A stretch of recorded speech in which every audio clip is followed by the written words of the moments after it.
Kneel down and confess. You thieving little maid, tell all these people how you stole from me."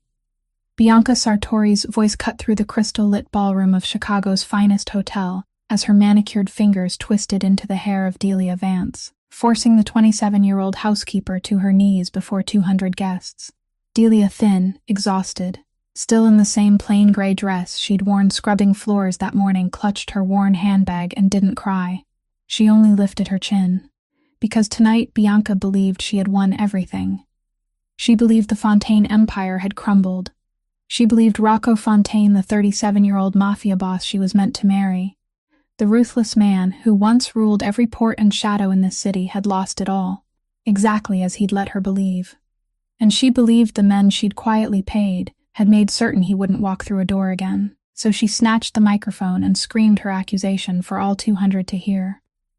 Then the great doors opened, and Rocco Fontaine walked in, alive and untouched, his cold eyes fixed on the woman who thought she had buried him. If you believe every lie eventually returns to the one who told it, then like this video, share it with someone who needs to hear it. And subscribe so you never miss a story where the powerless finally find their power. Now let's go back 41 days, to a cold October rain in Chicago, and see how it all began. The October rain poured over Chicago as though the sky itself were trying to wash away something that could never truly be cleansed.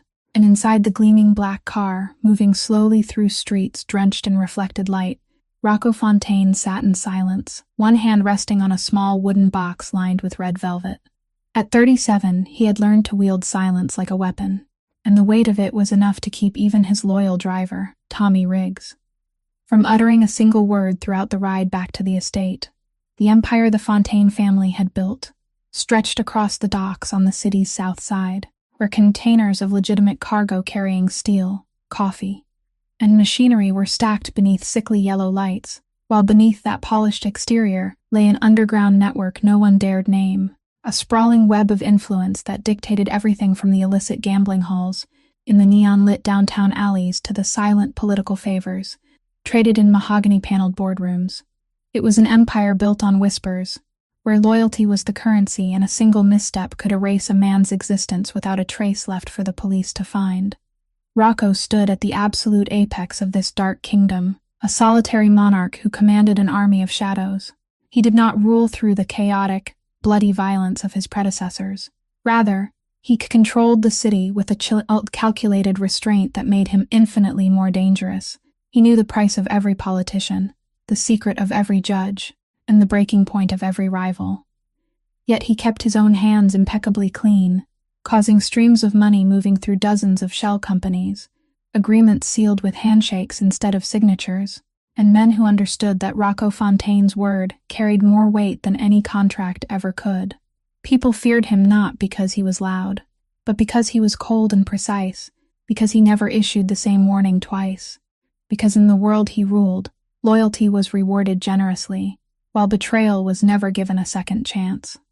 That afternoon, he should have remained in his office high above the city, in the glass tower, overlooking Lake Michigan until long after dark, because the port operation was entering its most delicate stage in years. But a meeting had ended earlier than expected, giving him an excuse to do something he rarely allowed himself to do. He went home early, and he brought a gift with him. The wooden box on his lap held an old gold pocket watch, its surface dimmed by time, the only possession his father had left behind before he died. Rocco had never offered it to anyone, because within the Fontaine family, the watch was more than precious metal. It was a symbol of inheritance, of absolute trust, of a promise that whoever received it would be regarded as blood. Rocco had decided to give it to Bianca Sartori, the woman he would marry in a little over 40 days. And the thought of it stirred something rare and almost tender inside a chest that had long since hardened. He believed that even a man who had built his entire life on suspicion deserved one place where he could lay down his trust, and he had chosen Bianca to be that place. The car stopped before the black iron gates of the estate in the Gold Coast, where rows of bare trees trembled beneath the rain, and the light spilling from the tall windows cast a warmth that stood in sharp contrast to the gray sky outside. Instead of allowing the guards to open the main gates and announce his arrival with the usual commotion, Rocco motioned for Tommy to stop some distance away. Then he stepped out alone, turned up the collar of his expensive wool coat against the rain, and circled toward the side entrance that led directly into the kitchen and the servants' corridor. He wanted it to be a surprise, and in the mind of a man who had spent years controlling an entire underworld, that small surprise carried a gentleness he couldn't quite put into words. Inside the estate, the air held the scent of polished wood and fresh lilies arranged in crystal vases, while somewhere near the kitchen at the far end of the hall came the faint clatter of dishes and the warm aroma of food. Rocco tightened his grip around the wooden box, his leather shoes making no sound against the gleaming marble floor, and he moved toward those signs of life with the faintest hint of a smile beginning at the corner of his mouth, never imagining that only a few steps ahead, the world he had spent so many years building and protecting was about to crack beneath the roof of his own home on an October afternoon that had seemed so peaceful. Rocco stopped at the bend in the servants' corridor, hidden in the darkness of a recessed alcove untouched by the light, because the voice carrying from the grand dining room ahead had brought his steps to an abrupt halt. It was Bianca's voice, but not the sweet tone he was accustomed to hearing each evening. This voice was sharp and cold, steeped in contempt, the voice of someone accustomed to giving orders and watching others lower their heads. Through the narrow opening of the half-closed door, Rocco saw Bianca standing beside the long table draped in white linen, holding a length of silk imported from Italy for the wedding, while a few steps away stood Delia Vance, the young maid in a faded gray uniform, both hands gripping a trembling tray of tea. Bianca looked at the girl as though she were a stain on the floor, then unleashed a stream of cruel words, telling her not to stand near the wedding fabric with those filthy hands she used for scrubbing, saying the stench of poverty and dishwater clinging to her might seep into the silk and ruin the entire ceremony, saying that someone like her ought to know her place and press herself into a corner, instead of hovering around expensive things she would never be able to touch in her lifetime. Delia didn't argue. She only lowered her head and quietly set the tea tray on a side table, and that patient silence seemed to irritate Bianca even more, because she stepped closer and lowered her voice into a whisper more poisonous than any shout. She told Delia she should be grateful she was still allowed to work in this house, that one word from her would be enough to throw her into the street, that people like her were born to serve and not to exist within the sight of refined people. Delia's narrow shoulders trembled, but it wasn't her fear that caught Rocco's attention. It was the way she lifted her head for one brief moment. There was no hatred in her eyes, no pleading, only a quiet dignity that no amount of humiliation could wear away, as though somewhere deep inside this battered young woman, something still remained whole, something Bianca, with all her money and influence, would never be able to reach. And then, in that fragile instant, Delia's eyes accidentally met Rocco's gaze from the darkness of the corridor. The girl froze, and a deep confusion and shame crossed her face, not because she had been caught doing something wrong, but because she hadn't wanted this man to witness her being degraded so completely. She hadn't wanted anyone to see the moment she was pushed beneath the level of a human being.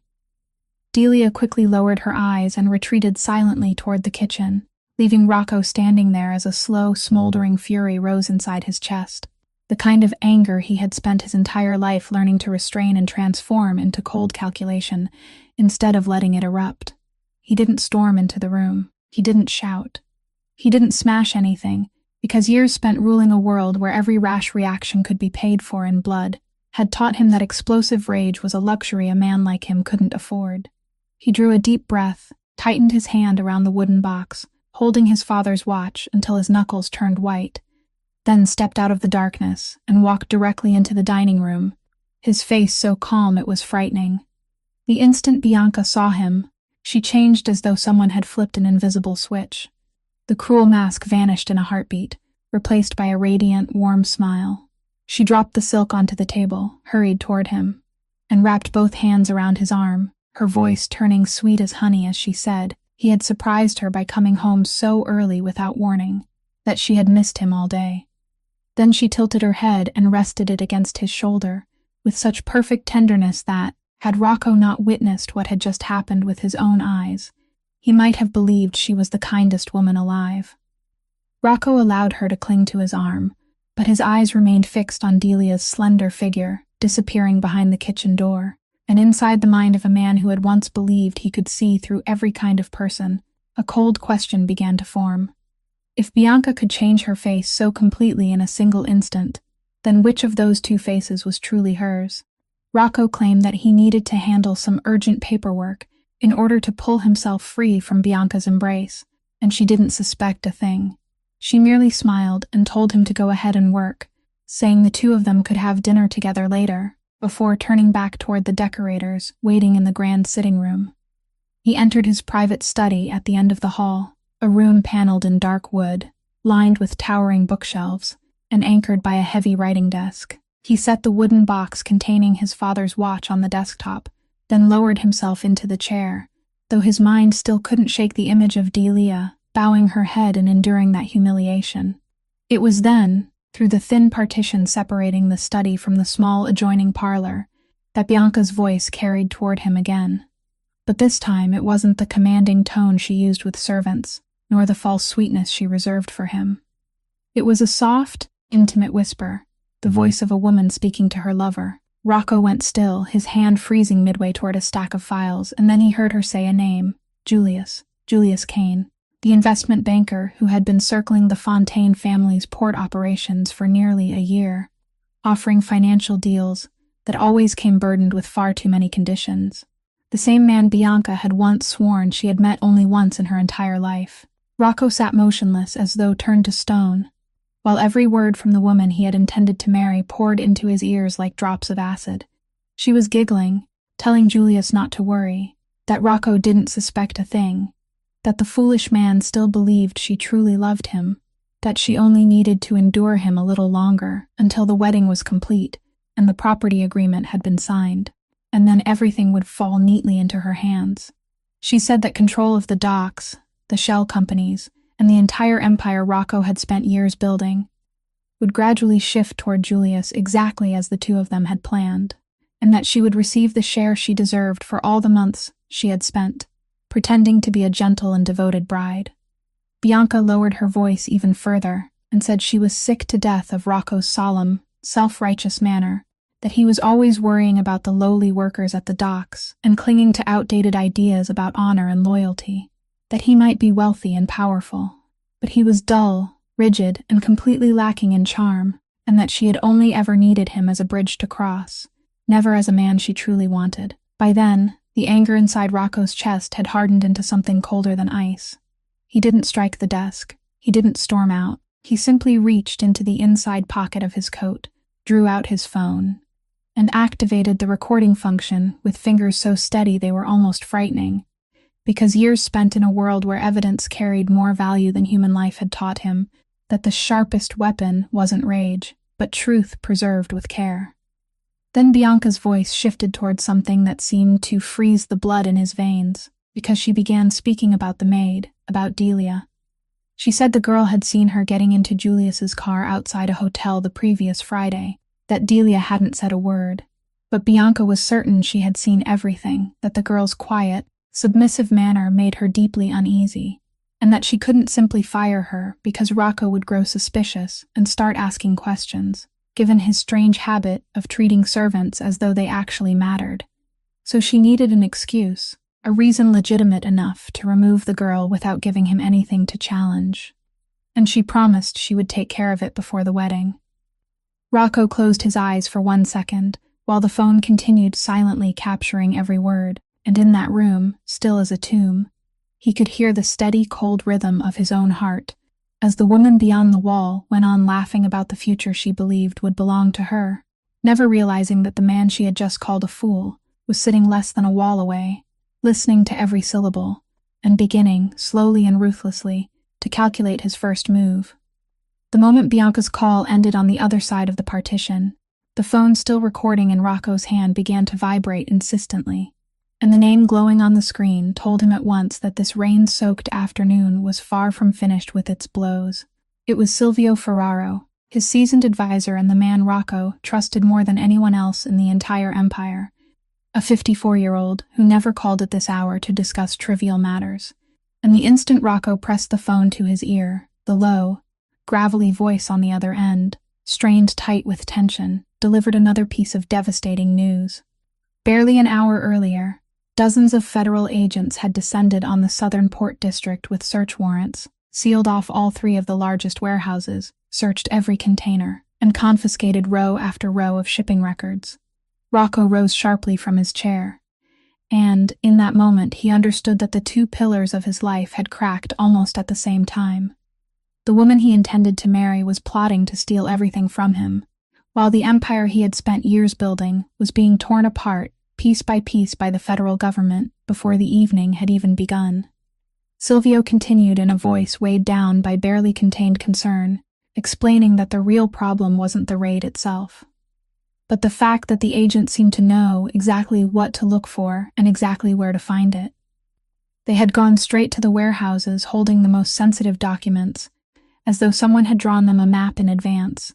And worse still, among the records they had seized were falsified shipping documents, forged seals, and expertly fabricated signatures designed to set a trap, placing both the family's legitimate operations and its hidden enterprises directly in the line of fire. Rocco tightened his grip on the phone and asked in a clipped voice whether anyone had been arrested, and Silvio's answer struck like a blade. The 2 most trusted lieutenants overseeing the port, men who had served the family for years and to whom Rocco had given his complete confidence, had been handcuffed and led away in full view of the terrified workers. What sent a chill through him wasn't the financial damage swelling with every passing minute, but the question circling relentlessly in his mind about how the federal authorities could have known so much with such precision, because only a very small number of people on the inside possessed that information. And the thought that a traitor might be hiding somewhere among those closest to him made the ground beneath his feet feel as though it might collapse.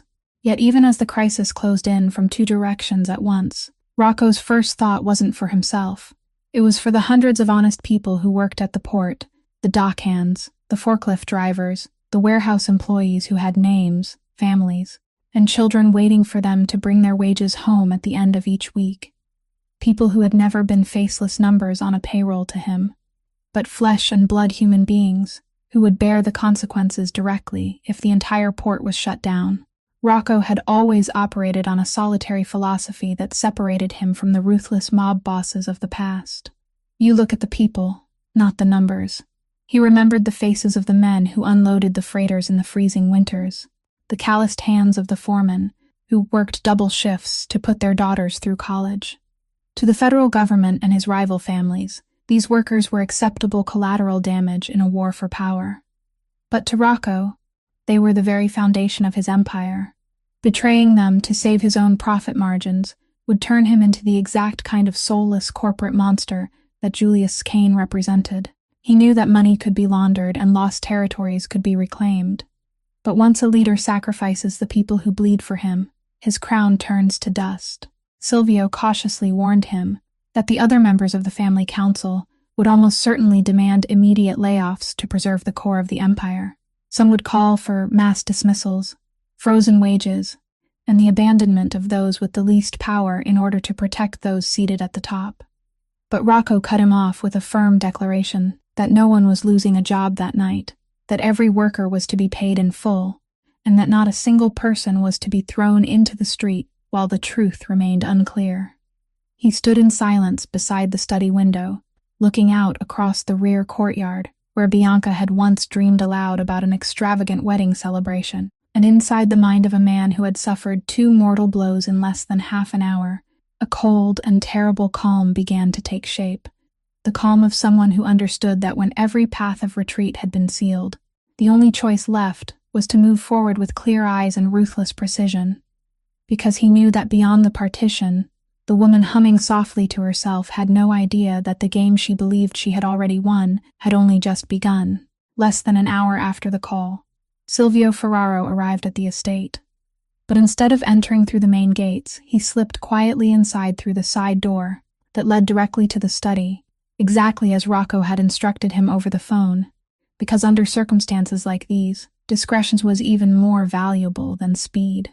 The 54-year-old man entered with the composure of someone who had witnessed too many storms to be shaken by anything, his salt and pepper hair neatly combed, his dark suit still perfectly pressed despite the lateness of the long day, and in his sharp, cold eyes rested the wisdom of a man who had spent his entire life standing behind powerful bosses, making sure they didn't commit mistakes that could cost them everything.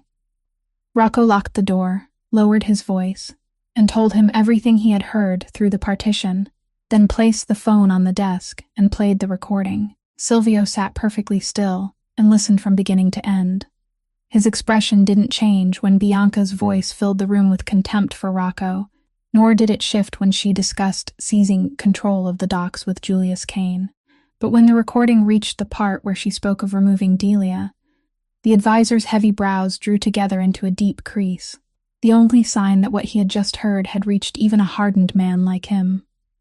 When the recording ended, Silvio removed his tortoiseshell-framed glasses, slowly polished the lenses with the corner of his handkerchief, and only then spoke in a voice as deep and solid as stone. He said that what lay inside that phone was a blade with two edges. It could become the most powerful weapon they possessed, but it could just as easily cut the hand holding it if used at the wrong moment. And for that reason, the one thing Rocco absolutely couldn't do now was rush out and confront Bianca. Silvio was the only man in the entire palm of the Fontaine Empire who possessed both the courage and the position to look Rocco dead in the eye and say, "No," where others saw a ruthless boss to be feared and obeyed without question. Silvio saw the reckless sparks of a young man whose grandfather had taught him that blood demands immediate blood. He stood like an immovable stone wall against Rocco's rising tide of vengeance, reminding him that in the high-stakes theater of the underworld, the first one to let their emotions draw their weapon is always the first one to be carried out in a box. Rocco turned sharply toward him, his eyes still carrying the frozen fury of a man who had just been betrayed, and said through clenched teeth that he wanted the woman thrown out of his house before the night was over. But Silvio shook his head firmly, and replied that doing so would be no different from firing a warning shot into the air and alerting the entire pack. If Rocco revealed even the slightest hint that he knew the truth, both Bianca and Julius would immediately retreat into hiding, erase every trace they had left behind, and vanish beyond his reach before he could uncover the entire network behind them. The advisor leaned forward and emphasized that, although the recording was valuable, it was still incomplete. They could hear Bianca's voice clearly, but they hadn't heard Julius speak. They had no direct evidence tying him to the conspiracy. And in a war against opponents who possessed both money and influence, an unfinished piece of evidence could easily be twisted into an accusation of slander. He instructed Rocco to preserve the original phone exactly as it was, never edit the recording, never make careless copies, and never send it through any unsecured channel, because a single reckless action could destroy its legal value completely. Rocco stood in silence beside the window, anger still churning inside his chest, but reason forced him to admit that his advisor was right, that in the world he ruled, the man who struck first out of impatience was often the first man to fall. Then the conversation turned to the port. Silvio lowered his voice as he said, "The raid that afternoon couldn't have been a coincidence. The way the agents had gone directly to the most sensitive warehouses proved that someone on the inside had guided them. And these two events, Bianca's betrayal and the raid at the docks, might not be separate at all, but two branches of a single conspiracy far greater than anything they had yet imagined." He warned Rocco not to accuse anyone too quickly, not to let his anger drive him into distrusting loyal men while overlooking the true traitor, but instead to gather entry logs in silence, compare records, and examine every lead with patience until the entire picture came clearly into view. Rocco looked at the man who had stood beside him for so many years, and for the first time during that terrible evening, caught between the crossfire of betrayal and collapse, he felt a small measure of steadiness return, because he understood that to bring down those who already believed victory belonged to them, what he needed wasn't a moment of reckless fury, but the cold patience of a man willing to wait for the exact moment to strike. Throughout that night, after the entire estate had fallen asleep and Bianca had retired to her private room, believing everything was still unfolding exactly according to her plan, Rocco and Silvio remained in the study beneath the dim yellow light of the desk lamp, and it was during those quiet hours before dawn that a daring move slowly began to take shape. Silvio was the first to put the idea into words, saying that if they wanted to force Bianca and Julius to reveal the entire hand they were hiding, The most effective approach wasn't to chase them, but to make them believe they had already won, to make them believe the prey they had been stalking had finally collapsed, because a hunter only truly lowers his guard and exposes his weaknesses when he is certain the prey can no longer fight back. Rocco listened in silence, and when he understood the full logic of the trap, a cold smile briefly touched the corner of his mouth, because this was exactly the kind of strategy he had used all his life to bring down stronger opponents, allowing them to grow overconfident until they walked willingly into a snare woven by their own greed. The two men began laying out every step of the performance they called the false collapse, and the essential thing was that it had to appear so real that no one, not even those closest to Rocco, could suspect the truth. First, they would release rumors that the Fontaine Empire was standing on the edge of bankruptcy after the federal raid, that its accounts had been frozen, its partners were turning away, and the other families in the city were already preparing to tear apart whatever remained, and those rumors would be planted carefully through the very mouths Rocco knew would carry them to Bianca and Julius faster than anyone else. Next, to make the story more convincing, Rocco would publicly put the most dazzling symbols of his wealth up for sale: the vacation estate by the lake, the collection of exotic cars in the garage, the kinds of possessions that would make anyone looking in believe that only a man facing true ruin would be forced to surrender them. And news of those sales would spread through Chicago's upper circles within days. To make the collapse undeniable, Rocco and Silvio orchestrated a masterful theater of financial panic.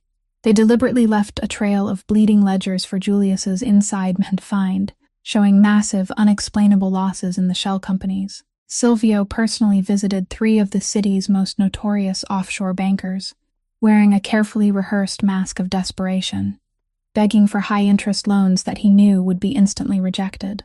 The orchestrated rejection sent shockwaves through the financial underground, painting a vivid picture of a dying king desperately grasping at straws. They even allowed a rival gang to hijack a minor shipment without any retaliation, a move that convinced the entire underworld that the Fontaine family no longer had the muscle or the funds to defend its borders. But the most difficult part, the part that required Rocco to act with his very being, was that he would have to pretend to crumble in front of Bianca's eyes. He would have to let her see a Rocco Fontaine who was exhausted, sleepless, drinking more than usual, irritable and powerless. A man slowly losing everything that had once made him frightening, because only when the leader of the pack appeared to have lost his fangs would the vultures dare to descend. Silvio stressed that this was the key to the entire plan, that the weaker and more desperate Rocco appeared, the more careless Bianca would become. And once she was convinced he had reached the end of the road, she would no longer have any reason to continue pretending to be a gentle bride. She would begin to show her true hand, accelerate every scheme she had made with Julius. And in that arrogant haste, they would inevitably leave behind the traces Rocco needed to uncover the entire network behind them, including the insider who had betrayed the port. Rocco nodded slowly, but he understood that the price of this performance would be far from small, because for it to succeed, he would have to swallow the pride of an entire lifetime, allow people he despised to look at him with pity, and watch the woman who had once lain beside him gradually strip away her mask without ever realizing that every step she took was being recorded. Before leaving as dawn drew near, Silvio placed a hand on Rocco's shoulder and gave him one final warning, that throughout this performance, no matter what happened, Rocco must never reveal that he still held control, must never strike too soon even once, because the trap would only truly close when the prey had sunk so deeply there was no path left to escape. And the man who had once ruled an entire underworld answered only with a brief sentence, saying that he had spent his whole life learning patience, and this time he would wait until every lie returned to the place where it had begun. Within only a few days, rumors of the Fontaine Empire's collapse had spread throughout Chicago's upper circles, exactly as Rocco and Silvio had calculated, and the first person to swallow every word of those rumors was none other than Bianca. She heard that the family's accounts had been frozen by the federal government, that the lakeside estate had been put up for sale, that the exotic cars in the garage were being transferred one by one into other hands, and each fragment of news brought a gleam of satisfaction to her eyes that she could scarcely conceal. because in the mind of that fiercely ambitious woman, Rocco's downfall wasn't a tragedy, but a golden opportunity opening before her. The change in the way she treated him came gradually, yet unmistakably. At first, it was only the moments when she no longer rushed toward him with open arms whenever he came home. Then came the dinners she avoided by claiming she was tired. And little by little, her words began to carry cutting hints and veiled mockery about whether a man who couldn't protect his own inheritance still deserved everything he had once promised. Rocco accepted it all with the outward appearance of a man struggling to endure. He allowed her to see him sitting motionless for hours in the study, with a glass of liquor in his hand. He let her catch him snapping at the servants, only to apologize afterward with quiet helplessness. He let her believe that the man who had once inspired fear had finally been broken by adversity. And each time Bianca witnessed one of those scenes, her contempt rose another degree. Once, in the middle of dinner and in front of several household servants, she remarked that she had been a fool to bind her life to a man who had nothing left in his hands, that she should have chosen someone who knew how to protect his fortune instead of wasting all his concern on the lowly workers at the docks. And Rocco merely lowered his head and stared at the food on his plate, allowing the insult to pass as though he no longer possessed the strength to answer, while deep inside, he was coldly committing every word to memory. At the same time that Bianca openly treated Rocco with growing disdain, she began tightening her connection with Julius Kane. The whispered phone calls lasted longer. The outings she claimed were meetings with friends became more frequent, though in truth she was meeting him. And during those secret encounters, the two conspirators no longer discussed merely taking control of the docks. They began planning beyond that, toward the day Bianca would officially become Rocco's wife and would naturally hold the legal right to inherit everything that remained of the family fortune. The thought of becoming the sole heir caused the greed inside her to grow by the day, like a fire fed with fresh oil. She began secretly researching legal provisions, studying what rights she would gain over the shell companies once the wedding was complete, and examining how control could gradually be shifted toward Julius without alerting the other members of the family council. She even began behaving as though she were already the true mistress of the estate, ordering the servants around with greater arrogance than before, changing the arrangement of the house without permission, and standing more than once in the center of the grand sitting room with the gaze of someone admiring the kingdom she was about to seize. The bitter irony was that this very sense of triumph had made Bianca completely blind to what was truly happening. She was certain she held the absolute advantage, certain that Rocco had become a wounded animal with no strength left to bite back, and in her intoxication with power, she never realized that every contemptuous word she spoke, every step she took closer to Julius, and every scheme she allowed to slip into view, was being quietly observed and remembered by the man she believed had already fallen. As he waited for the day, she would confidently step all the way into the trap she didn't know was already open beneath her feet. While the hidden war among powerful people quietly intensified inside the estate, not far away, in an aging apartment building on the west side of the city, Delia Vance was fighting another battle, quieter but no less merciless. At the end of every long shift, when everyone else had gone home to rest, she hurried to catch the last bus so she could sit beside her mother's hospital bed, beside Colette Vance, the woman who had raised her alone through years of cleaning houses and sewing clothes, and who now lay there with a heart growing weaker by the day, Dr. Ellen Brandt.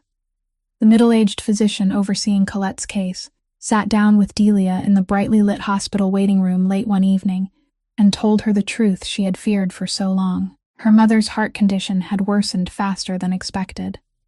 She needed urgent surgery within the next few weeks if she was to avoid risks no one could predict. And before the hospital could schedule the operation, the family would have to provide a substantial deposit. Dr. Ellen Brandt, wearing a faded white coat that bore the weight of countless sleepless nights, looked at the young woman through her wire-rimmed glasses with a mixture of professional gravity and deep compassion. She had known the Vance family for years, watching Delia exhaust herself to keep her mother alive, and it pained her to be the bearer of such cold, calculated financial realities. Dr. Brandt gently placed her hand over Delia's cold fingers, her voice dropping to a soft murmur as she explained that the medical board's hands were tied. and without that specific deposit, the surgical team could not legally be mobilized. When Dr. Brandt wrote the amount on a sheet of paper and slid it across the table, Delia had to clench both hands beneath the table to keep them from trembling. She sat there in silence for a long time, staring at the figures as though they might somehow grow smaller if she looked at them long enough, because she knew there wasn't even a fraction of that amount in her meager savings account, and every paycheck she received was divided into so many pieces that nothing remained before it could even be called savings. There was rent for the cramped apartment, electricity and water, her mother's monthly medication, and tuition for the evening forensic accounting classes she had forced herself to continue taking in the hope that one day she might escape a lifetime of servitude. Everything she earned was consumed before it ever had the chance to accumulate. And now, faced with that enormous sum, Delia felt for the first time as though the weight of the entire world were pressing down upon her narrow shoulders. Dr. Brandt looked at her with sympathy and gently told her to take time to think, promising that the hospital would do everything it could to help. But both women understood that such words of comfort couldn't bridge the distance between the money Delia had and the money she needed. That night, when she entered the hospital room, Delia immediately swallowed every trace of panic and greeted her mother with a warm smile, because she never allowed Colette to see her despair. And when the frail woman took her hand and whispered that she was sorry for becoming a burden, that she was willing to refuse the surgery so her daughter wouldn't have to suffer because of her, Delia had to turn away and pretend to adjust the pillow in order to hide the tears filling her eyes. Then she tightened her grip around her mother's thin hand and spoke in the strongest voice she could gather, telling her never to say such things again, asking who she would have left in this world if her mother were gone, promising that she would find a way and that all her mother had to do was keep fighting to recover. Late that night, when Delia returned to the silent apartment, instead of collapsing onto the bed from exhaustion, she quietly sat down at the small table beneath the study lamp, opened her forensic accounting textbook, and tried to force numbers and principles into her weary mind because for her, those studies weren't merely a dream of changing her life. They were the only lifeline keeping her from sinking completely beneath the sea of worry. She studied how to trace hidden flows of money, how to detect falsified figures, how one carefully documented piece of evidence could expose an entire web of lies. And as her hand moved tirelessly across the page, filling line after line with notes, only one simple and fierce thought remained in her mind. She had to stay strong. She had to stay clear-headed. She had to survive this period at any cost, because somewhere in that hospital room, the fragile heart of the mother she loved more than anyone was waiting, day by day, for her to find a way out. Of everything Delia had learned in her evening forensic accounting classes, one piece of advice from her elderly instructor had lodged itself more deeply in her mind than anything else. That when someone with power threatens your livelihood or your life, the only weapon available to the powerless is evidence, and the most trustworthy evidence is a careful written record of dates, exact words, and the people who were present. Because human memory becomes fragile and easily distorted when fear enters the picture. It was because of that advice that, several weeks earlier, after Bianca first began making veiled threats about throwing her into the street, Delia had quietly started a habit no one in the estate knew about. She bought a plain gray-covered notebook, the inexpensive kind sold at the corner store, and every night after finishing her shift, she sat down and recorded in meticulous detail everything that had happened that day.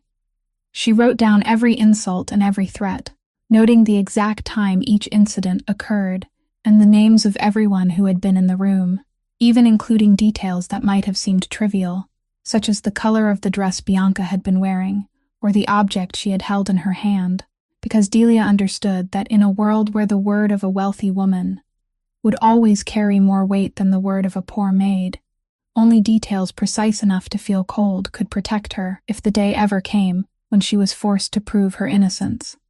That gray notebook became Delia's silent companion. She hid it carefully at the bottom of the worn handbag she carried everywhere, and every line of small, orderly handwriting inside it was another piece of the truth she patiently gathered through days filled with humiliation.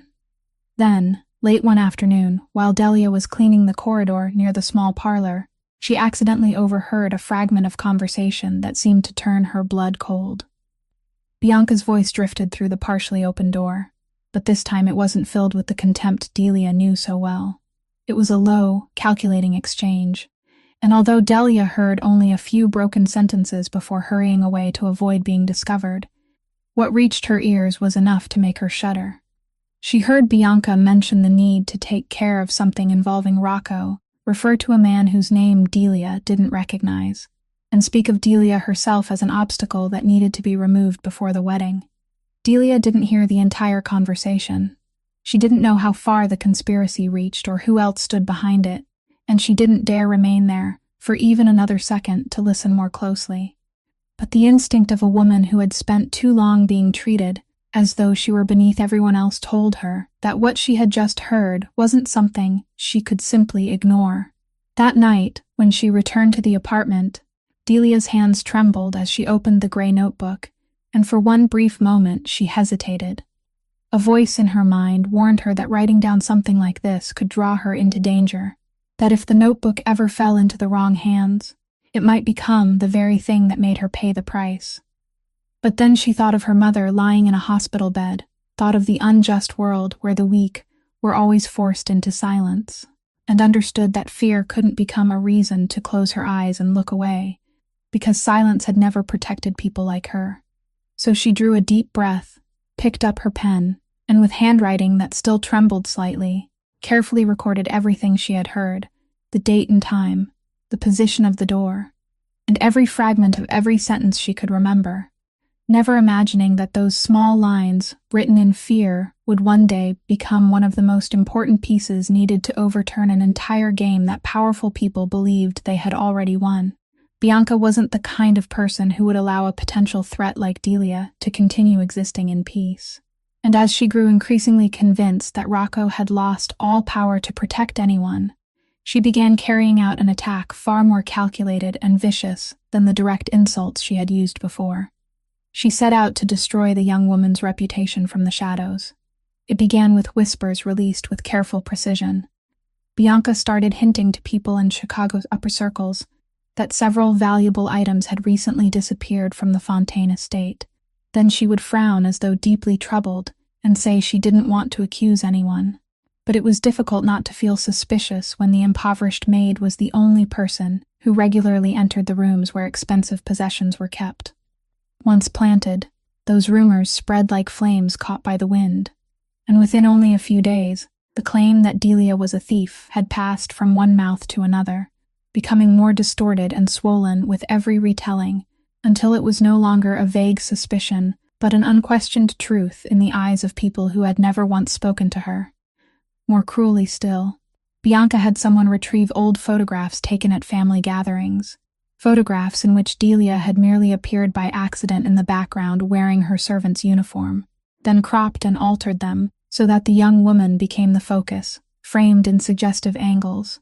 And those manipulated images were posted across social media with bitter captions implying greed and betrayal, accusing a woman who had supposedly been fed, sheltered, and educated properly of turning around and stealing from the very people who had taken her in. The digital assault was suffocating and relentless. Fake social media accounts, undoubtedly funded by Bianca's limitless allowance, dissected Delia's life with terrifying precision.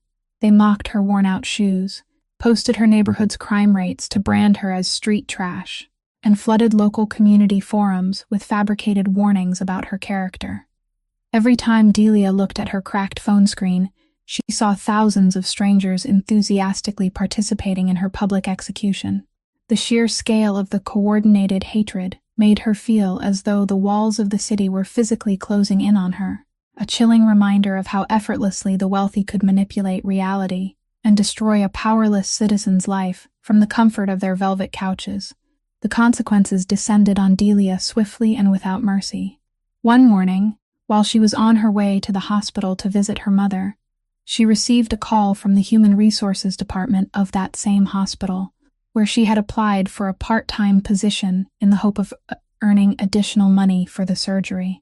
And the person on the other end informed her coldly that her application process had been suspended indefinitely for a background review. though both sides silently understood the real reason.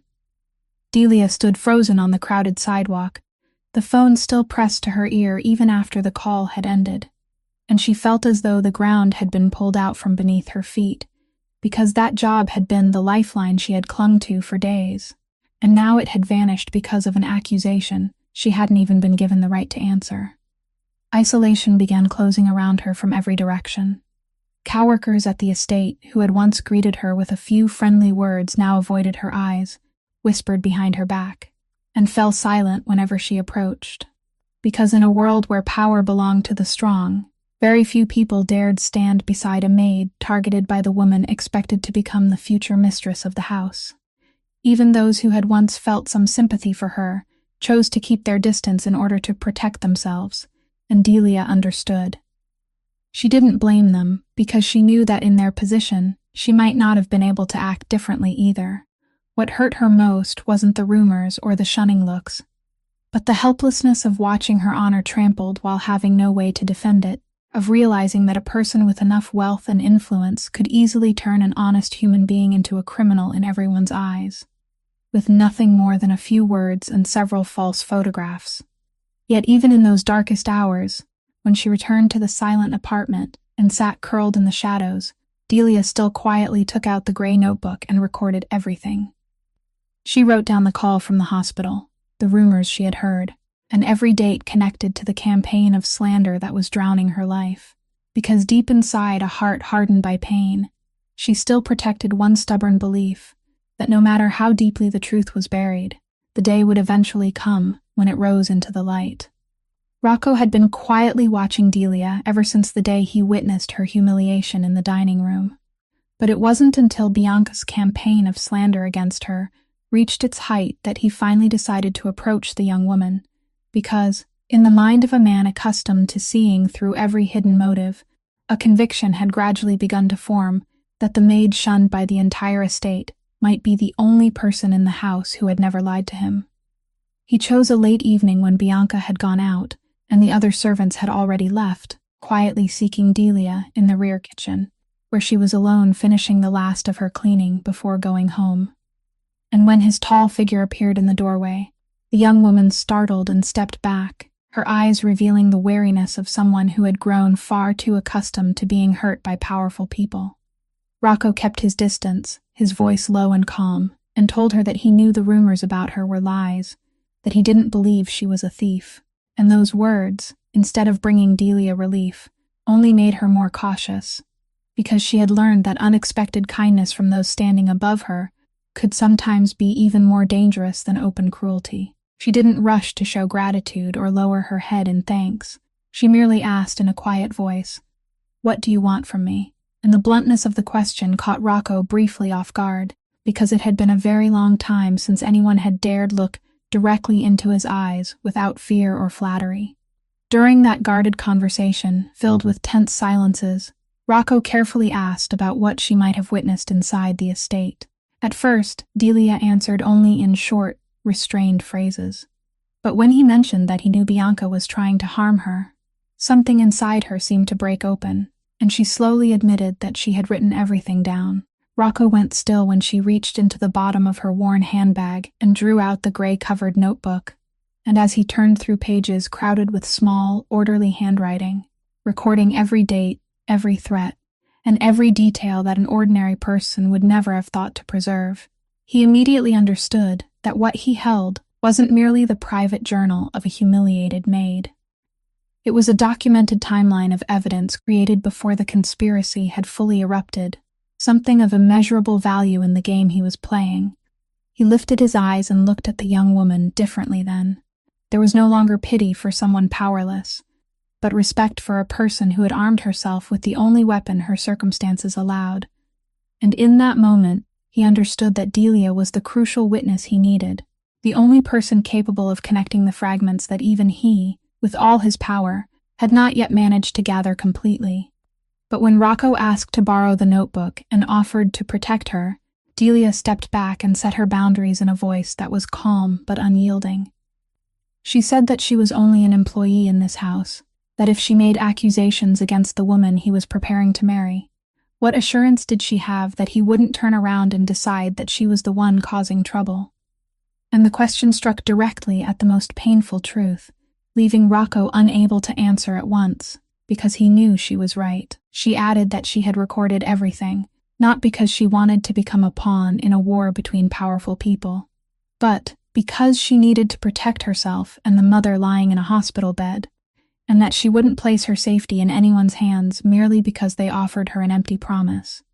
Rocco stood in silence and looked at the slender woman before him, and for the first time in many years, he felt a respect mingled with something he couldn't yet name beginning to move through him, a tense and wounded emotion taking its first fragile shape between two people who came from entirely different worlds, and he understood that if he wanted this woman's trust, he would have to earn it through action, not through power or money, the tools he had relied upon all his life to obtain everything he desired. After meeting with Delia, Rocco returned to his study desk and sat for a long time in the darkness, with only the streetlights filtering through the window and casting their pale glow across his contemplative face. Because the question the young woman had thrown at him, whether he might eventually turn around and blame her instead, continued to haunt him without mercy.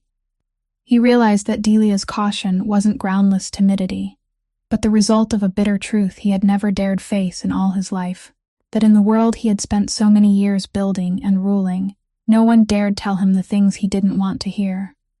For years, Rocco had taken pride in believing he was a different kind of boss, that he paid his employees generously, that he never allowed the people who worked for him to go without, that he possessed principles of honor many others in his world lacked. But now, beneath the cold light of truth, he was forced to admit that his generosity had concealed a deadly blind spot within him. He had confused providing money with genuinely caring about human beings. He had believed that paying wages fully and on time was enough to fulfill his duty as a decent employer, never realizing that beneath his own roof, an honest woman like Delia had been forced to endure cruelty and humiliation in silence, day after day, while he remained comfortably proud of his own benevolence. What tormented him most wasn't Bianca's cruelty, because her cruelty was something he knew how to confront, but the realization that he himself had created a world where his power had become so great that everyone around him lived in fear, and that fear had raised an invisible wall between him and the truth. Delia had seen Bianca getting into Julius's car weeks earlier. She had known something was wrong, yet she had chosen to remain silent, and the reason for her silence wasn't cowardice. It was because she understood that in the eyes of a powerful man like him, the word of a poor maid would never carry as much weight as the word of the woman he intended to marry.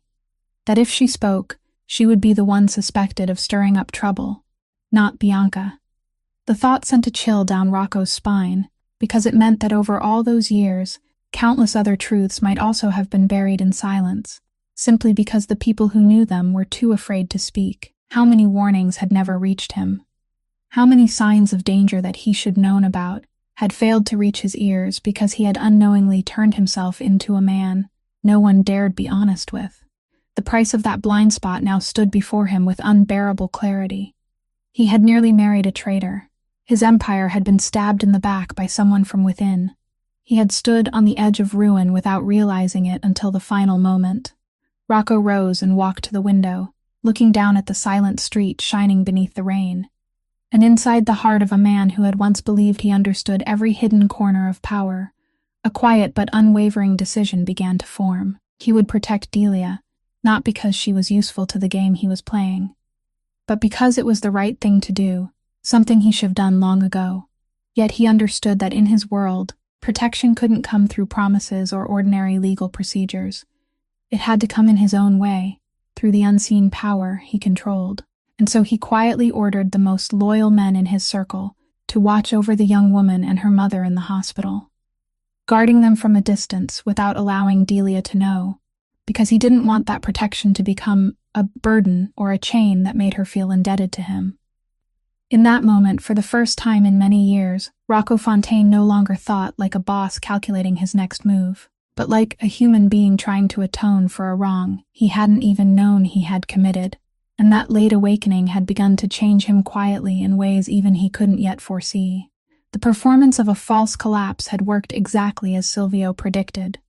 But when reports from the men watching in secret revealed that Bianca and Julius were no longer content to wait for Rocco to wither away on his own, and had begun discussing a far more decisive and ruthless move, the old advisor understood that the game had entered a stage more dangerous than any before it. During a private meeting late at night in the study, Silvio placed before Rocco everything he had just learned. The two conspirators were now convinced that as long as Rocco remained alive, every plan to seize his empire would still carry risk, because even a wounded wolf could recover and strike back. And for that reason, they had decided that the surest way for Bianca to inherit everything the family had left was for her to become a widow before she ever had the chance to become a wife. Rocco listened without any change in his expression, because deep inside, he had already understood that once greed crossed a certain boundary, it would never willingly stop. Yet hearing that the very woman who had once lain beside him was prepared to send him to his death still sent a cold current down his spine. It was from that mortal danger that an idea so daring it bordered on recklessness began to take shape in Silvio's mind. Instead of trying to prevent the conspiracy, they would transform it into the final and most perfect trap of all, by allowing Bianca and Julius to believe they had succeeded, to believe that Rocco Fontaine had truly been removed from the game forever. The plan was drawn with the cold precision of men, who had spent their lives in a world where every mistake carried a terrible price.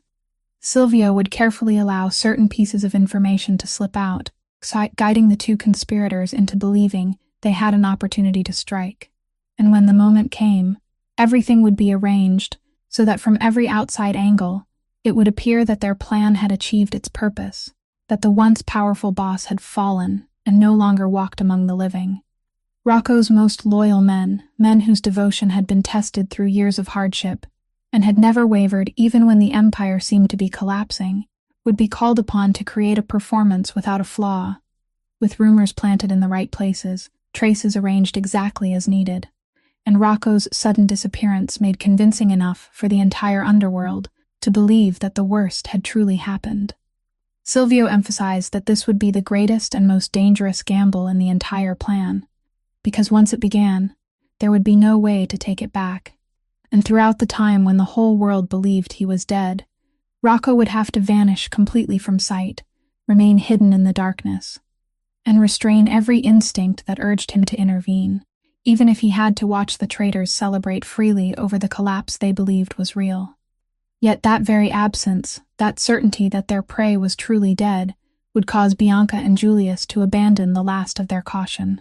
It would make them expose openly everything they had kept hidden, step confidently into the light to enjoy their victory, and never realize that every word, every action, and every moment of triumph was being preserved as evidence. Rocco sat in silence for a long time, weighing the price and the danger of such a move, because he understood that faking his death wasn't merely a deception. It meant giving his enemies the feeling that they had won completely, and the moment when they felt safest would also be the moment when they were most vulnerable. At last, he raised his head and looked at the old advisor, who had stood beside him through so many storms, and in a voice so calm it carried a chill, he said to let them believe they had won, let them celebrate as loudly as they wished, because the higher they climbed in their certainty of victory, the more painful their fall would be. And when he stepped out of the grave they had prepared for him, that would be the moment when every lie returned at once to collect its debt. The execution of the false assassination required a flawless performance from Rocco's inner circle, transforming a regular Tuesday evening into a ghost story that all of Chicago would swallow. Silvio coordinated the chess pieces with absolute discretion, ensuring that no actual blood was spilled, yet leaving behind a trail of whispers, a suddenly abandoned vehicle near the river docks, and an eerie, absolute silence from the Fontaine estate that spoke louder than any public announcement. Rocco himself retreated into the deep shadows of a secure, unindexed safe house, deliberately cut off from the world, trusting that the calculated vacuum left by his sudden disappearance would act as the ultimate bait for the vultures circling his crown. Behind that eerie silence at the river docks lay a calculated trap that turned Bianca and Julius's own deadly ambition against them. The hitman they had paid handsomely to eliminate Rocco had no idea that his every move had been tracked by Silvio's network from the moment he accepted the contract. On that fateful Tuesday evening, As the assassin waited in the shadows near the deserted pier, he found himself surrounded not by an unsuspecting target, but by Rocco's most elite, heavily armed loyalists who disarmed him before he could even reach for his weapon. Faced with the chilling choice between immediate erasure or a massive payoff from the Fontaine Empire to play his part, the mercenary wisely chose survival. He delivered the blood-stained personal effects Rocco handed him straight back to Julius as proof of a successful hit, while Rocco's men precision-staged the abandoned, bullet-riddled vehicle by the water. It was a masterclass in counter-espionage, ensuring that the heavy silence hanging over the city wasn't the result of a successful murder, but the quiet holding of a breath before the real trap snapped shut. When news of Rocco's disappearance reached Bianca, accompanied by carefully arranged signs that convinced her the man had left the game forever, her first reaction wasn't grief, but a surge of triumph that rose so sharply it nearly caught in her throat, a feeling of relief mingled with elation that she struggled to conceal beneath the outward appearance of a woman mourning the man she had expected to marry. Within the four walls of her private room, when she was finally alone, Bianca stood before the large mirror and studied her reflection for a long time, her lips curving into a smile she no longer bothered to suppress, because only one thought now consumed her mind, that everything she had ever desired was finally within reach. She called Julius in a whisper trembling with excitement, and the two conspirators congratulated each other on a plan they believed had been carried out perfectly. Bianca immediately began behaving like someone who had officially become the absolute mistress of the entire estate. She summoned the asset managers and began asking about the procedures required to take control of everything the family still possessed in her position as Rocco's lawful fiancée.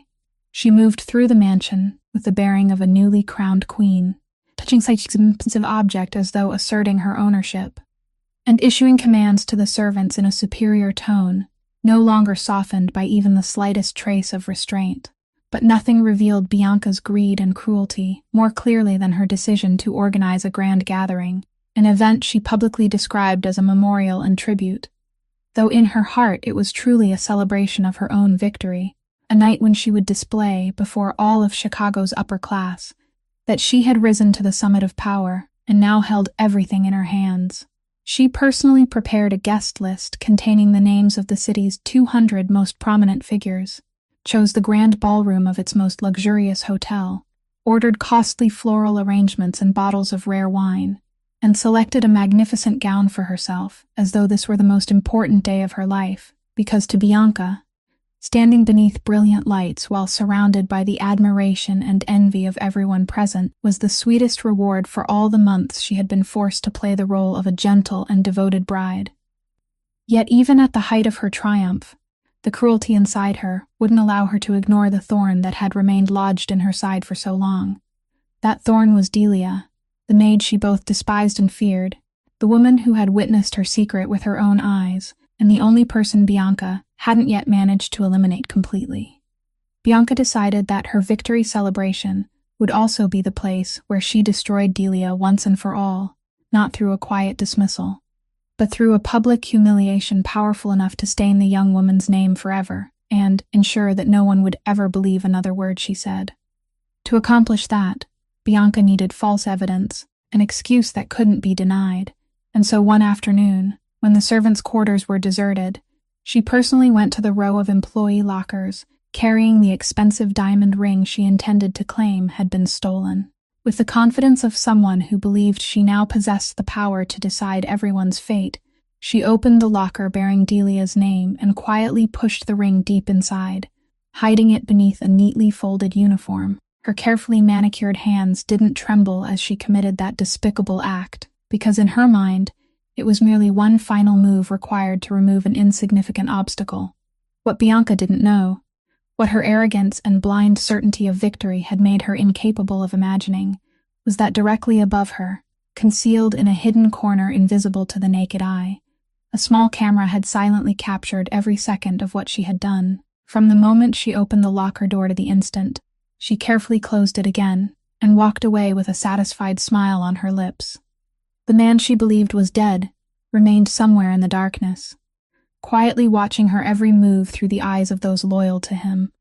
And every triumphant action, every cruel scheme Bianca carried out in the belief that no one remained who could stop her, was in truth another strand she was weaving with her own hands into the noose that would tighten around her on the fateful night she believed would become the most glorious night of victory in her life. A few days before the gathering, Delia unexpectedly received an order from Bianca requiring her to be present and serve during that important evening.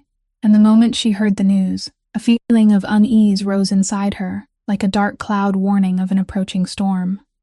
She couldn't understand why someone who hated her, and had done everything possible to harm her, would suddenly want her to appear at such a crowded event, and that very lack of reason only strengthened her belief that behind the summons lay a scheme she couldn't yet identify.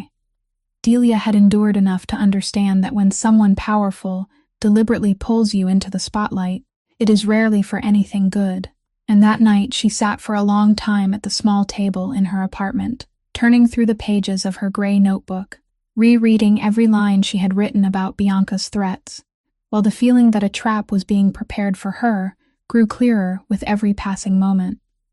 She thought of her mother lying in the hospital, thought of the surgery still hanging in uncertainty because they lacked the money, and understood that no matter how terrible her instincts felt, she had no choice but to go, because refusing the future mistress's order would mean losing the last job she had left. While Delia lay awake with her growing fear, in another secluded place hidden within the darkness of the city, Rocco and Silvio were entering the final and most important stage of the entire plan, assembling every piece of evidence into a chain that couldn't be broken, spread across a long table. Before, the two men were the fragments they had patiently collected over many weeks. The original recording Rocco had secretly captured through the partition, the video from the hidden camera showing Bianca personally placing the ring inside Delia's locker, and beside them, copies of the entry logs from both the estate and the port, documents recording the precise moment each door had opened, every access card that had been used, and every trace carelessly left behind by people who believed themselves too clever to be caught. Silvio slowly compared each point in the timeline, matching what Delia had written in her gray notebook with the cold electronic records. And little by little, the full picture of the conspiracy emerged with increasing clarity, revealing that Bianca and Julius had gone far beyond deception and betrayal and had reached the point of discussing the hiring of someone to take Rocco's life and clear the way for the inheritance. The evidence of their murderous intent was the most powerful piece of all, something that, once exposed, wouldn't merely destroy their reputations, but would be enough to place both conspirators within reach of federal prosecution. And Silvio knew this would become the final blow in the reversal they were preparing. Yet even as the evidence of Bianca's betrayal neared completion, one question continued to trouble Silvio: the identity of the insider who had betrayed the port to the federal authorities, the person who had guided the raid and sent two innocent lieutenants to jail, because every trail he followed seemed to lead toward a dark truth buried deep inside the family's most trusted circle, a truth that made even an experienced advisor like him uneasy. He told Rocco that every clue pointed toward someone very close, someone they had both trusted, but he refused to speak the name until he held the final piece of proof in his hands, because in their world, falsely accusing a loyal person could be just as dangerous as allowing a traitor to escape. Rocco listened as his eyes darkened, because the thought that the person who had stabbed him in the back might be one of the people to whom he had given his complete trust twisted painfully inside him. But he pushed the feeling aside and focused on the decisive night ahead.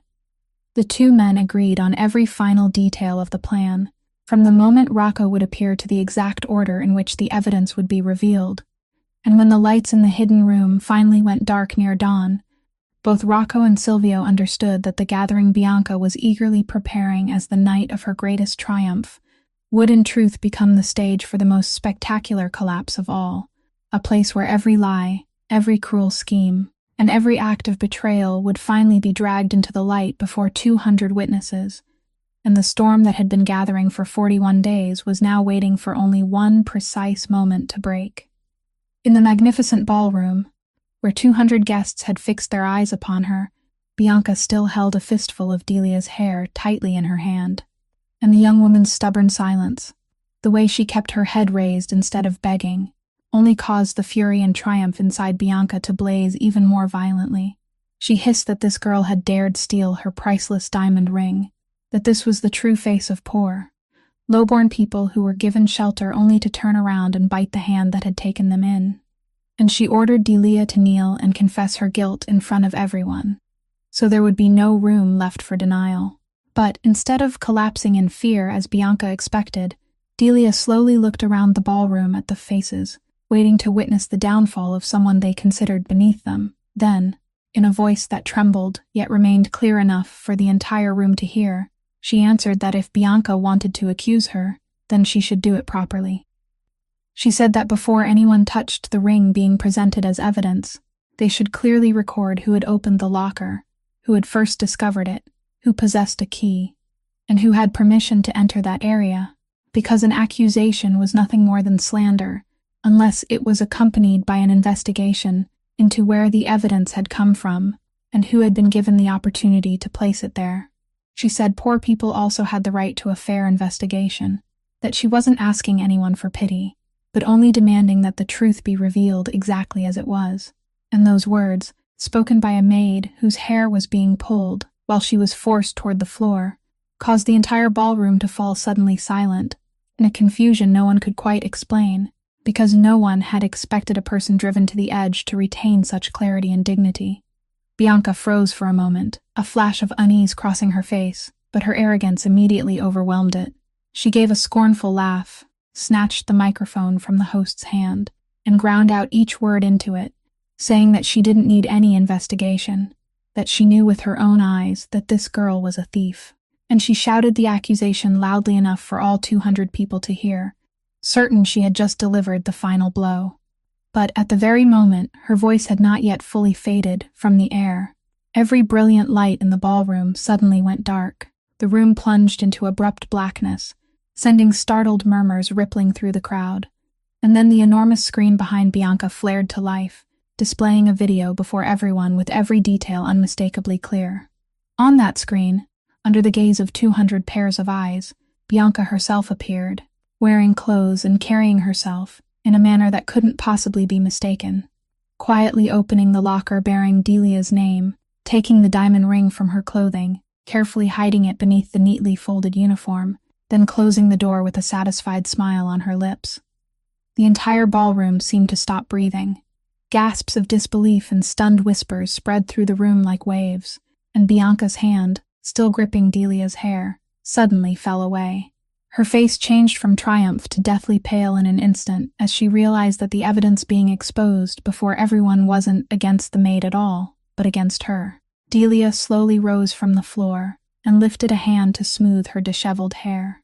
And although her entire body was still trembling, her eyes now held the calm of someone whose innocence had just been restored by the truth, while throughout the ballroom, the gazes that had moments earlier been filled with contempt for her turned together toward Bianca with horror and disgust. Bianca stammered in search of a denial, her lips forming meaningless claims that the video was false, that someone was trying to destroy her.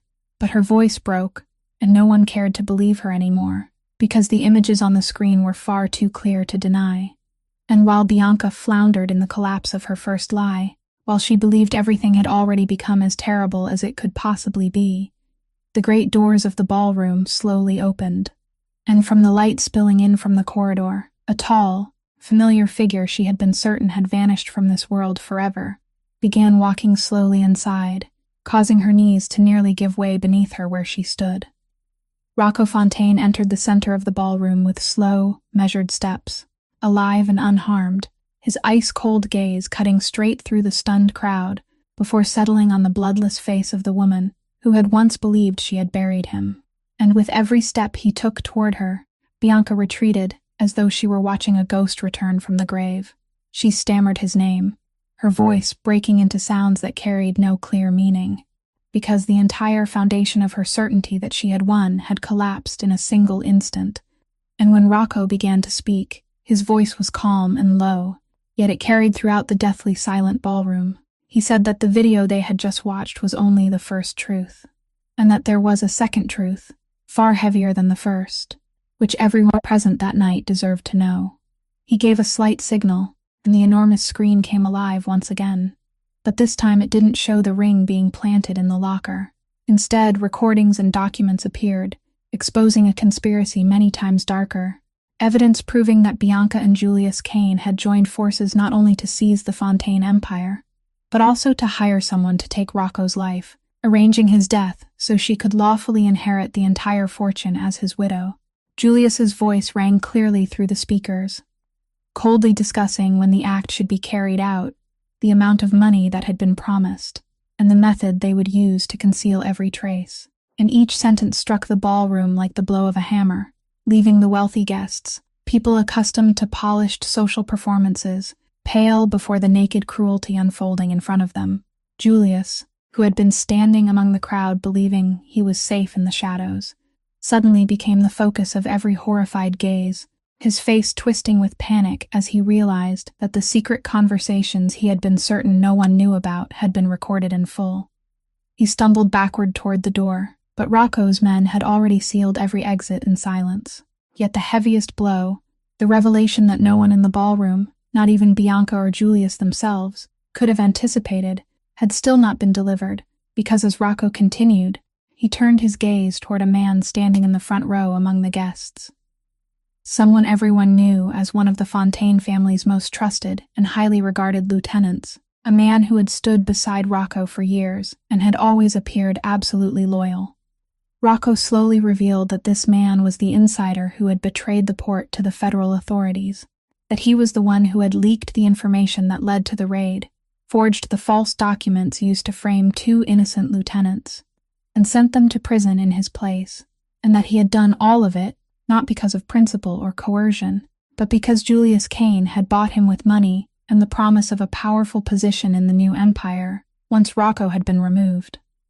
This was a man who had broken bread at Rocco's own dining table, a man who had kissed the cheeks of Rocco's elderly mother years ago and sworn an oath of blood and absolute loyalty to the Fontaine name. The sheer audacity of his treason sent a palpable, chilling shockwave through the room. While Bianca's betrayal was born of greed and Julius's of ambition, this lieutenant's betrayal was a profound violation of the sacred brotherhood that held their dangerous world together. A collective murmur of absolute disgust rippled through the assembled Mafia bosses and syndicate heads. To them, an enemy who shoots at you from the front is a rival to be respected, but a brother who sells the keys to the fortress from the inside is a parasite that deserves no mercy. That truth suddenly joined the 2 conspiracies that had once appeared separate into a single network, because everyone now understood that Bianca's personal betrayal and the treachery at the port were merely 2 arms of the same monster, both serving Julius's ambition to seize everything, after he had skillfully cast his net from several directions in order to strangle Rocco all at once. The traitorous lieutenant turned pale and tried to claim he was being framed, but Silvio stepped forward from behind Rocco with files in his hands and coldly displayed the bank transfers, secret calls, and undeniable evidence connecting him to Julius, and beneath the weight of the truth, every denial dissolved into meaninglessness. Bianca stood rooted to the center of the ballroom, watching every layer of lies she and her conspirators had spent so long weaving being stripped away piece by piece before 200 witnesses. And there was no triumph left in her eyes now, only the terror of someone who had just realized that the trap she had prepared to destroy another person had turned back and tightened around her own throat. Rocco stood at the center of it all, calmly watching the 3 traitors collapse one after another, and in the heavy silence that covered the ballroom, everyone understood that the man they had believed was dead was not only alive, but had just overturned the entire game at the very moment his enemies had felt certain they had won everything. Among the 200 guests gathered in the ballroom that night, not everyone was merely a curious spectator, for scattered throughout the crowd were the commanding faces of powerful families and the most influential figures in the city's underworld. People whose judgment carried more weight than any courtroom verdict. And it was before those very witnesses that Rocco's revelation took on a meaning far greater than simply exposing criminals. In the world where Rocco and men like him existed, the gravest sin wasn't greed or cruelty, but the betrayal of trust, and the fact that Bianca and Julius had dared plot the death of a boss, that a lieutenant had dared sell out the very family that had sheltered and elevated him, were crimes the entire underworld considered beyond forgiveness. When the final pieces of evidence were presented and not a single opening remained for denial, the other bosses in the ballroom turned their eyes toward the three traitors with cold contempt. And in that instant, their fate was decided, not through any loud declaration of judgment, but through a silent and absolute agreement. Julius Cain, who had spent so long casting his net from several directions in the hope of swallowing the Fontaine Empire whole, now stood exposed as a gambler who had wagered everything and lost it all. Every connection he had built in the financial world and the underworld turned away from him at once, because no one wanted to be associated with a man revealed as part of a murder conspiracy, a man who had now become a target of both the federal government and the powerful forces he had betrayed. Rocco's people had prepared for this moment, and the complete files containing evidence of the murder plot, money laundering, and falsified documents were quietly transferred to federal authorities through lawful channels that couldn't be traced back, ensuring that the very legal system Julius had once believed he could manipulate would now crush him. And the bitterest irony of all was that the raid on the port, which he and the insider had orchestrated to destroy Rocco, ultimately became the trail that led federal agents directly to his own door.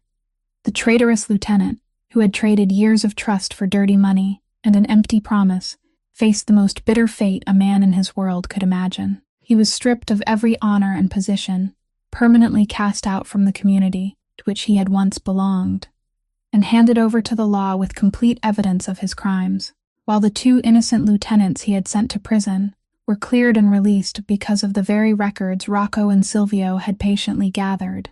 As for Bianca, the woman who had once stood in the center of that ballroom, believing the world itself lay in her hands, she was now forced to watch everything she had desired vanish before her eyes. The power she thought she had seized, the status she had dreamed of, the admiration she had craved, all of it turned into disgust and contempt in the eyes of the very people she had once wanted to impress. She wasn't beaten or humiliated through violence, because Rocco understood that for someone like Bianca, the cruelest punishment wasn't physical pain, but being forced to live while watching everything she had built through deception collapse into ashes, becoming an outcast, rejected by both high society and the underworld, facing serious legal charges for her role in the murder conspiracy, and carrying that disgrace through the remainder of her life. As the traitors were led from the ballroom one by one, beneath the silent judgment of everyone present, Rocco stood upright in the center of the room. And in that moment, without needing to make a single declaration, everyone understood that he had reclaimed everything that had nearly been taken from him, not only his empire, his fortune, and his power, but something more valuable than all of them, the truth and his honor. The Fontaine Empire, which everyone had believed had collapsed, had never truly wavered at all, because that downfall had only been a perfectly constructed trap. And now that every piece had returned to its proper place, Rocco once again stood at the summit of the world he ruled. But this time, in the eyes of the man who had endured betrayal and returned from a grave built from lies, something had changed forever. After that fateful night when the truth finally prevailed, Delia's life gradually opened onto a new chapter, not through some dazzling miracle, but through the same perseverance and dignity she had protected during her darkest days. Her honor was fully restored when the video and the entire truth were revealed before 200 witnesses.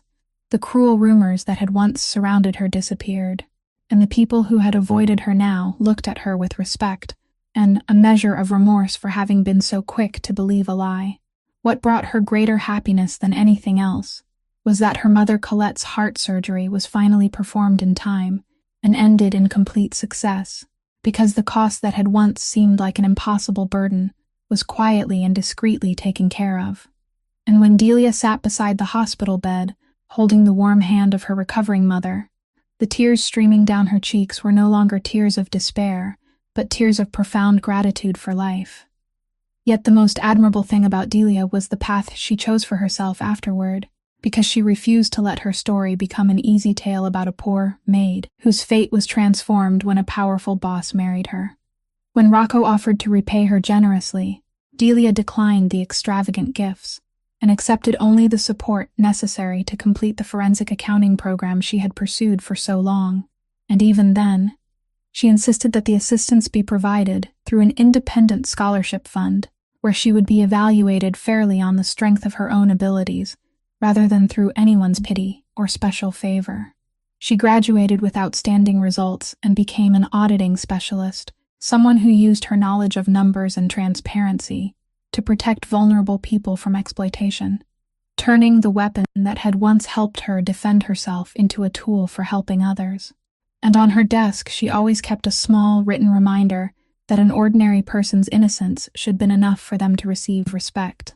As for Rocco, the man who had once believed he understood every corner of power was genuinely changed by everything that had happened. He spent more time questioning himself and acknowledged that the tragedy had exposed not only the cruelty of others, but also his own blind spot, the blind spot that had caused him to confuse financial provision with genuine respect for human beings. And he began rebuilding his empire in a different way, creating a place where employees were heard, treated with kindness, and no longer forced to live in fear of speaking out against injustice.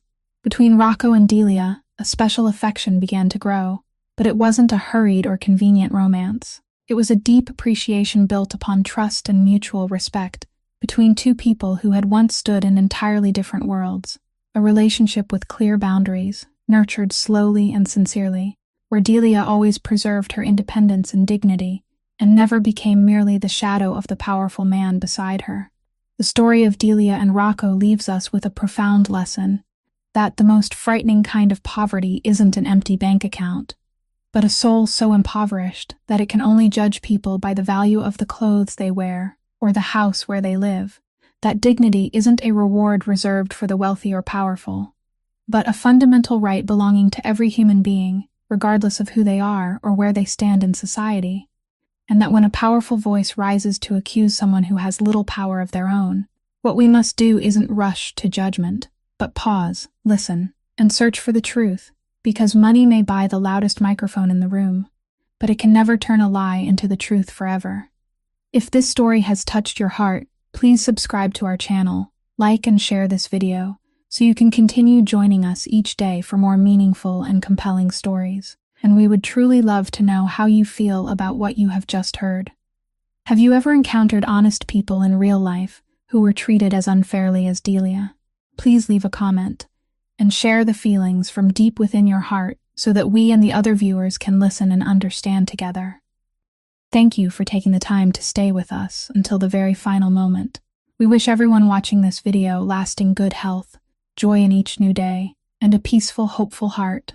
Goodbye, and we'll see you again in our next videos.